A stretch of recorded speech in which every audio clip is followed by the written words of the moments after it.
益阳桃江牛剑桥，全由巨石铺就，未用沙灰粘结，风格古朴粗犷，被称为楚南第一板桥，见证着千年风雨与历史变迁。Hello， 大家好，我是安澜，祝大家朝朝如愿，岁岁安澜。大家听到我身后的流水声了吗？是不是非常的响亮？既然我的视频跟水有关，那今天的视频肯定是要拍古桥了。这座古桥的名字叫牛剑桥，当然这跟英国的剑桥大学是没有一点关系的，因为这座牛剑桥建于唐代，已经有1000多年的历史了。牛剑桥是由20块条状巨石构成，非常的坚固古朴。这几百上千年来，无论发多大的洪水，永远不会冲垮这座牛剑桥。就算是冲歪了这座牛剑桥的柱子，它也会奇迹般的复原。人和牛从桥上掉下，也不会淹死，非常的神奇。关于这座牛剑桥的历史故事，我们到桥上慢慢的跟大家讲一讲吧。嗨，大家好，今天我们来到了湖南省益阳市桃江县，到这个地方来参观一座有1000多年的古桥。现在这座古桥处于乡村里面，现在呢，我们就去前面参观这座1000多年历史的古桥。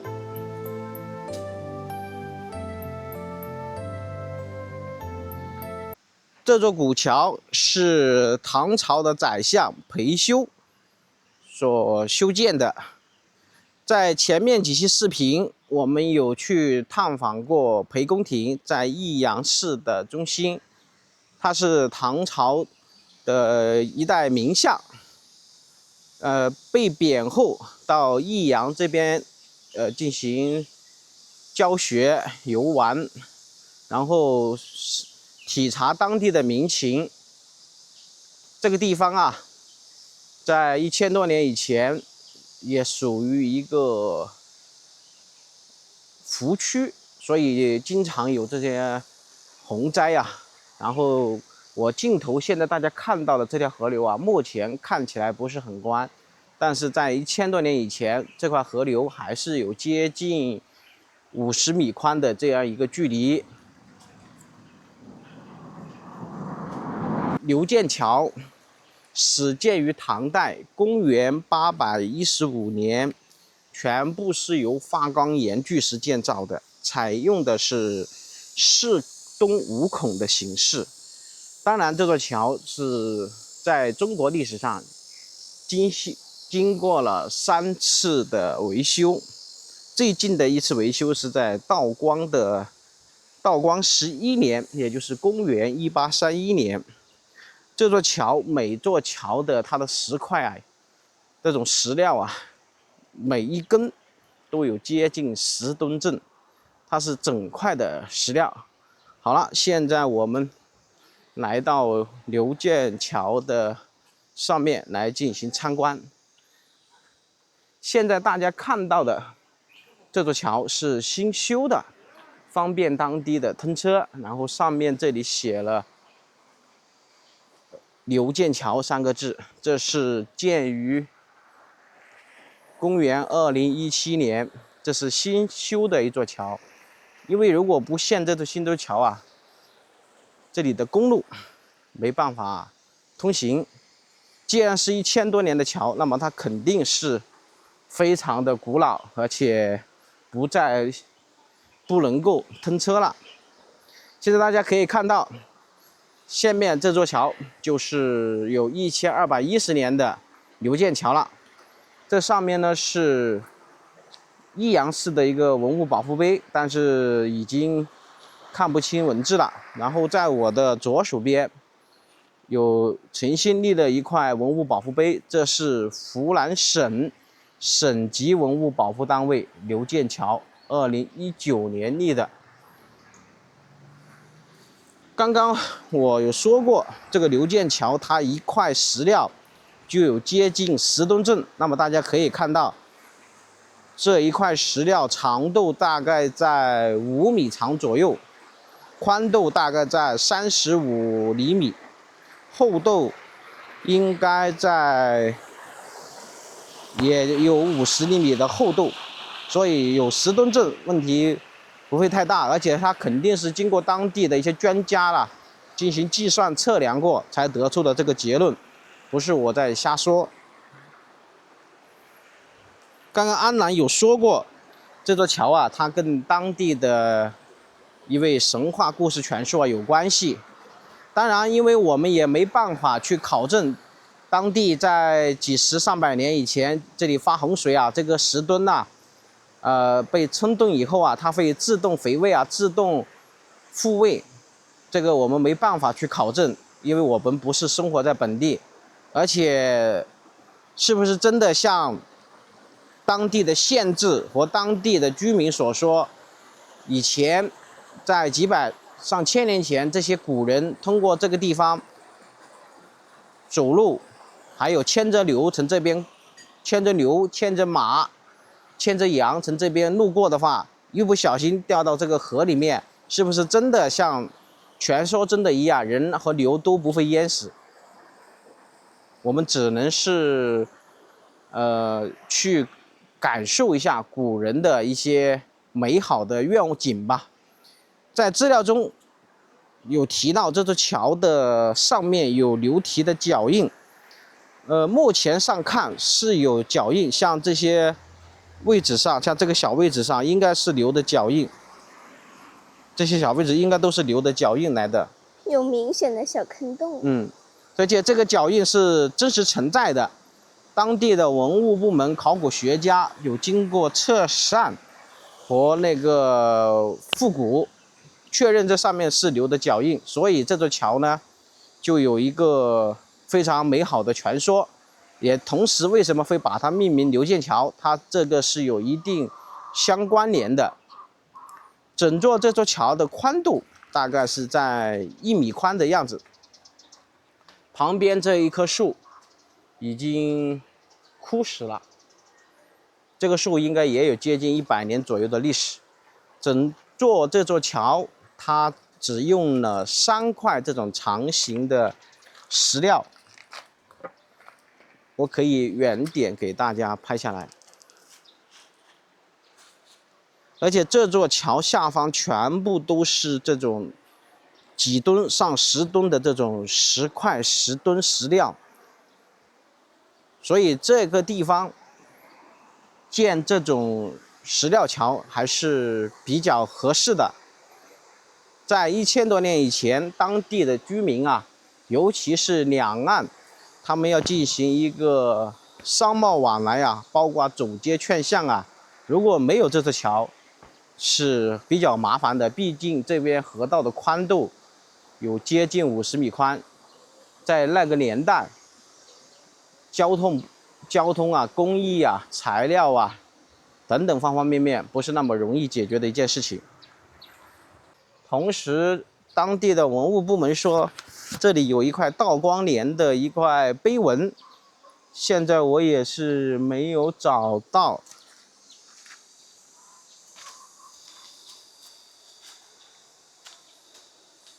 不知道是被文物部门放到展览馆呢，还是放到其他地方去了。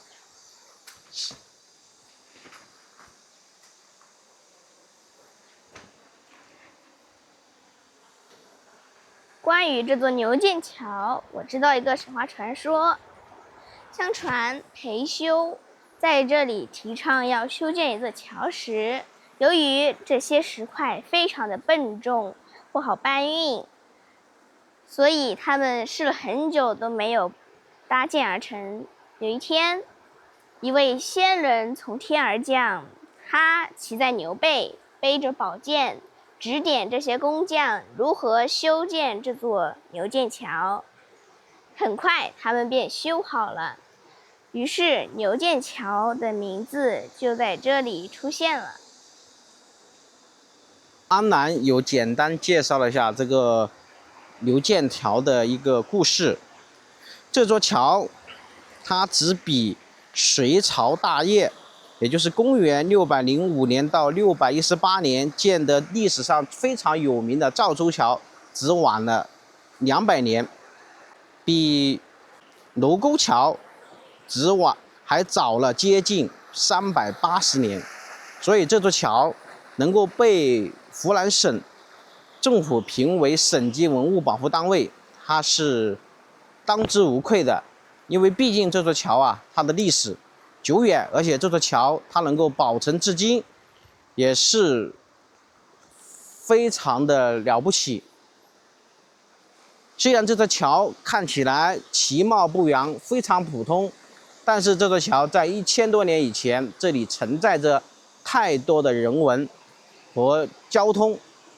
相比我右手边这座新修的桥，可以形成鲜明的对比。当然，这座桥可以再过几百上千年都不会有任何问题。虽然它不再承担主要的交通，但是这座桥它能够依然屹立在这里，告诫后面的子孙，以及让后面的子孙感受先人古人他们的建桥智慧。因为这座桥它完全就是用石料堆积起来的，没有经过太多的装饰，也没有经过太多的设计，完全就是石头上堆积，也没有说这座桥有做过什么样的一个风水，它纯粹只是为了解决当地两岸通行的一个便利途径。在这座桥的这侧，当地政府部门建了一个小小的护栏，防止周边小孩子不小心掉下去。看样子应该是没有建完。是的，然后呢，在这个桥的另外一侧，我们这里有看到关于刘建桥的一个功德碑以及介绍，上面有详细记载了刘建桥的一个发展史。刘建桥别名牛角桥、仙人桥，始建于唐宣宗元和10年，也就是公元815年，被称为湖南第一蛮桥、楚南第一蛮桥。为什么叫蛮桥呢？因为它没有太多的设计，就是一块整体的石料，然后堆积上来。中间这块是功德碑，上面的字迹还是清晰可见。周边这些也是功德碑和午修刘建桥记，这是单独修的这么一块石碑，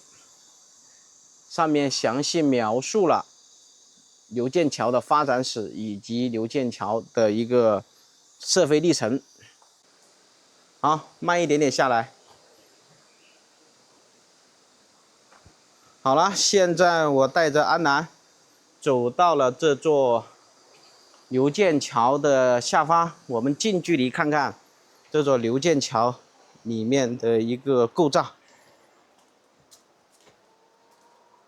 下方全部是这种大石块，经过几千年的这种雨水的冲刷、河流的冲击，很光滑了。它这里是花岗石。对，这个座桥它全部是花岗岩的石料，不是普通的石料，所以它能够保存1000多年不倒，而且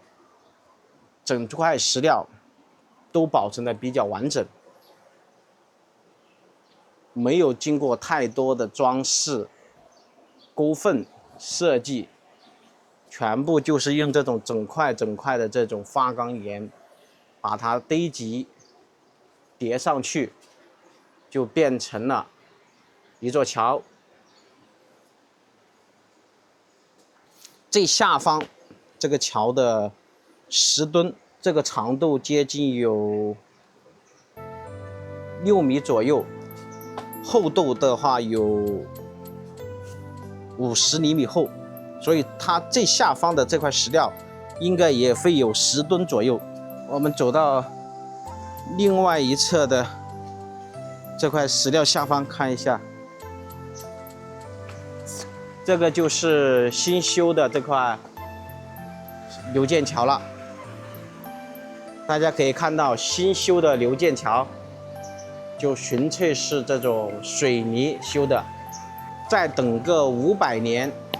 或者200年，我们就可以非常鲜明的对比到左手边的新的流剑桥和右手边这座古桥流剑桥，200年后、500年后他们的一个面貌。我希望这些视频能够让后面的子孙看到，这样子他们可以有一个对比参考，新修的桥和古桥200年后又是一番什么样的景象。这个河水看起来还有那么清澈，没有受到太多的污染。现在我们走到流剑桥的另外一侧，这样看起来，这座桥就显得有那么一点点的雄伟，给人感觉这座桥修建起来当初的确是费了9牛2虎之力，需要先人的指点。因为在1000多年以前，要修建这座桥，没有大型机械工具的时候，这些几吨、10几吨的这块物料糅合进行堆积、进行堆砌，并把上面这块大型的石料放上去，这是非常需要非常多的人力和物力才能解决的。在这个桥的下方，居民养了很多土鸡，在这边寻找橙子，唱着欢快的歌。看这个上方还有一位仙人骑着一条仙牛，这就是当地的美好传说。一位仙人指引当地的人们怎么样去修建我眼前的这座流剑桥。古人的智慧加上先人的指点，成就了这座上千年的历史古桥。就是那块就是新修的一个牌楼，对吧？啊，就是这个牌楼修了多久了？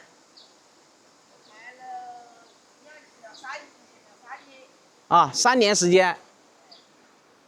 等于这周边的话，就除了那个牌楼，然后就是这个石桥了，做参考了。好的，好的，谢谢，谢谢。这棵树枯死了是吧？是因为把上面那一节给砍掉了，导致它枯死了，还是什么原因？啊，如果要是不砍，肯定就不会死。所以啊，很多人就是好好一棵树就被人给折腾死了。好，谢谢你，谢谢你。古语说得好，君子不立于危墙之下，也可以叫君子不立于危桥之下。但是我现在就在这座桥的下方，这座桥坚固无比。这不是危桥，虽然这座桥它已经失去了交通工具的这个功能，但是它能够保持在这里，让我们子孙后代来感叹古人的智慧和结晶，让我们遥想1000多年以前，古人是如何把这些巨石搬运过来，又怎么样去把这些石块一块一块堆积起来，建成了一座简易的石桥。更关键的是，这座石桥居然能够保存1000多年，实在难能可贵。好了，今天这期视频我们就分享到这里了。探访完这座牛剑桥，我不得不佩服古人的这种智慧和毅力。这座牛剑桥虽然有传奇的神话故事，但是如果没有百姓的辛勤劳作，这座桥也不可能屹立于此。牛剑桥的故事我们就分享到这里了，感谢大家的收看，我们下期视频再见，拜拜。好，感谢大家收看我们这期视频，下期视频再见，拜拜。